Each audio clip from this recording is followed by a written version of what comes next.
tous, alors bienvenue dans la deuxième partie du tutorat au sujet de la scapula. Donc on va commencer par étudier les différents, on va continuer en étudiant les différents bords de la scapula. Donc le bord supérieur, comme vous pouvez le voir ici, il est assez mince et il va être séparé du processus coracoïde par ce que l'on appelle l'incisure scapulaire. Donc l'incisure scapulaire, c'est cet élément-là, ce passage.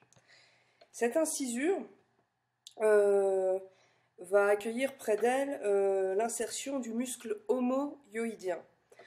Donc je vous ai fait un petit arrangement pour pouvoir observer les différentes structures du bord supérieur de la scapula. Donc comme vous pouvez le voir ici, si je zoome un peu sans trop galérer, voilà, on voit justement l'insertion du muscle homoyoïdien. On voit aussi que cette incisure laisse insertion au ligament transverse de la scapula. Donc ici, c'est le ligament transverse de la scapula que l'on voit.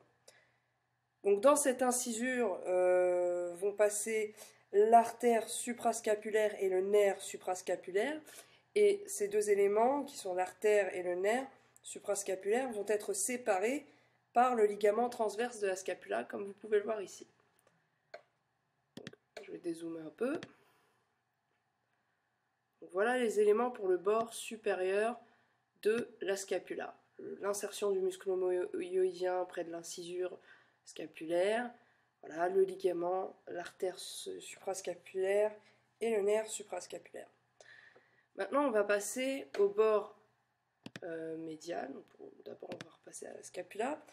Donc, ce bord va former au niveau de l'épine de la scapula un angle obtus assez saillant, comme vous pouvez le voir ici. Donc, sur son versant postérieur, comme ça, eh bien, va venir s'insérer le muscle élévateur de la scapula au-dessus de l'épine et les muscles petits et grands rhomboïdes au-dessous de l'épine. Donc pour ça encore, je vous ai fait un arrangement. Donc là, on est au niveau du bord médial et vous voyez bien, donc au-dessus de l'épine, là, on a le muscle élévateur, je vais zoomer, qui s'insère sur le bord médial, le muscle élévateur. Ici, on a le muscle petit rhomboïde. Là, on se trouve en dessous de l'épine de la scapula. Et là, on a le grand rhomboïde. Vous voyez, qui s'insère lui aussi sur le bord médial de la scapula. Ensuite, voyons pour le bord latéral. Donc le bord latéral, on va repartir, on va changer de vue un peu. Donc le bord latéral, lui, qui se trouve ici, va être mince et il s'épaissit au niveau du col de la scapula. Vous voyez, quand on regarde bien, il est mince, puis s'épaissit lorsqu'il se rapproche du col de la scapula. Je vous rappelle que le col de la scapula, je fais apparaître sa partie, c'est cette région-là. Vous voyez, c'est le col de la scapula. Ensuite, là, ce qu'on va étudier, ça va être les angles de la scapula. Donc l'angle supérieur est ici, est presque droit. L'angle inférieur, lui, est arrondi et va donner parfois insertion sur sa face postérieure au muscle grand dorsal. Donc je vous ai fait aussi un arrangement pour ça.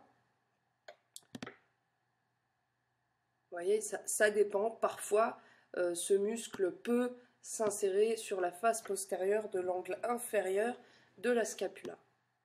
Donc là, c'est le muscle grand dorsal. On repart sur la scapula. Cette fois, l'angle latéral. Donc l'angle latéral, qui est celui-ci, va présenter le processus coracoïde et la cavité glénoïdale ici. Et donc on a le processus coracoïde et la cavité glénoïdale. Et ces deux éléments sont portés par le col de la scapula que je vous ai montré tout à l'heure. Voilà. le processus coracoïde, donc il a une forme de doigt à demi fléchi et il va être orienté en avant et latéralement. Donc sur son apex vont venir s'insérer les muscles coraco-brachial et le chef court du muscle biceps brachial. Donc pour ça, je vous ai aussi fait un arrangement. Donc là, vous voyez ici, on a le chef court du muscle biceps brachial. Et ici, on a le muscle coraco-brachial. Donc je vais vous mettre ça en transparent pour que vous puissiez mieux voir le muscle coraco-brachial. Vous voyez, ils vont avoir une insertion sur l'apex du processus coracoïde. Vous voyez, voilà. Maintenant, on repart sur la vue qu'on avait de la scapula. La base du processus coracoïde va s'implanter sur la surface supérieure du col de la scapula. Donc, je vous avais montré le col. Et au niveau, voilà, là on a le col, la région du col, et au niveau supérieur de ce col va venir s'insérer le processus coracoïde. Donc, sur le bord médial du processus coracoïde vont venir se fixer le muscle petit pectoral en avant et les ligaments trapézoïdes et conoïdes en arrière. Donc pour ça aussi, on a un format 3D. Voilà. Donc le muscle petit pectoral que l'on voit ici, sur le bord médial du processus coracoïde. On a aussi ici, ce qu'on a étudié dans le cours sur la clavicule, le ligament conoïde. Qui s'insère sur la tubérosité conoïde de la clavicule, eh bien, il va s'insérer en arrière du processus coracoïde. Pour ce qui est du ligament trapézoïde, voilà, vous pouvez le voir, il s'insère lui aussi sur la clavicule, comme on a pu le voir précédemment, et il s'insère en arrière aussi du processus coracoïde. Donc sur le bord latéral maintenant du processus coracoïde vont s'insérer les ligaments coraco-huméral et acromio-coracoïdien. Donc le ligament coraco-huméral, ça va être celui-ci. Donc là, il faut aller en vue postérieure pour mieux l'observer. Donc je vais dézoomer. Voilà, enfin, pas en vue postérieure, mais plutôt au milieu, voilà. Donc là, vous voyez, on a sur le bord latéral du processus coracoïde, on a, comme vous le voyez, le ligament ici coraco-huméral. Et juste au-dessus, on a le ligament coraco-acromial. Voilà pour le processus coracoïde. Maintenant, on repart en arrière. Et cette fois, on va étudier la cavité glénoïdale.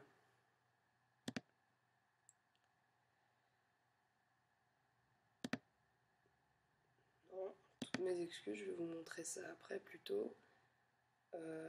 Scapula. Donc la cavité glénoïdale, c'est celle-ci. Et comme on le voit, elle est orientée en avant et latéralement et elle va aller s'articuler avec la tête humérale. Voilà, cette cavité s'articule avec la tête humérale. Elle va présenter au-dessus de son col deux tubercules. Alors avant, il faudrait que je vous explique autre chose, excusez-moi. Donc cette cavité, elle est ovalaire, elle va avoir une grosse extrémité inférieure et elle va être légèrement excavée avec en son centre le tubercule glénoïdal. Donc son bord antérieur va être légèrement échancré par l'incisure glénoïdale. Donc le col de la scapula, qui va être très important, il est épais et il présente les tubercules supraglénoïdal et infraglénoïdal. Donc là, vous avez le col le col de la scapula ici. Et vous voyez, eh bien, il va présenter des tubercules, donc ici au-dessus supraglénoïdal, et en dessous le tubercule infraglénoïdal. Et ces tubercules vont donner insertion à deux muscles. Alors le tubercule supraglénoïdal, lui, va donner insertion au chef long du muscle biceps brachial, et le tubercule infraglénoïdal, lui, va donner insertion au triceps brachial, au chef long du muscle triceps brachial. Donc là, on va observer ça. Vous voyez, donc là, on a le chef long du muscle biceps brachial qui s'insère sur le tubercule supraglénoïdien. Donc pour ça, on va zoomer un peu. Vous voyez son insertion sur le tubercule supraglénoïdien ici. Et en dessous, on a insertion du chef long du muscle biceps brachial au niveau de ce tubercule infraglénoïdien. Donc, voilà pour la scapula. En ce qui concerne sa structure, donc elle va être constituée d'os compacts, sauf au niveau du processus coracoïde. Et elle est aussi constituée d'os spongieux au niveau de l'angle latéral. Donc voilà pour aujourd'hui. Nous allons continuer ensuite avec 3 parties pour l'humérus. Voilà, bonne journée à tous. Au revoir.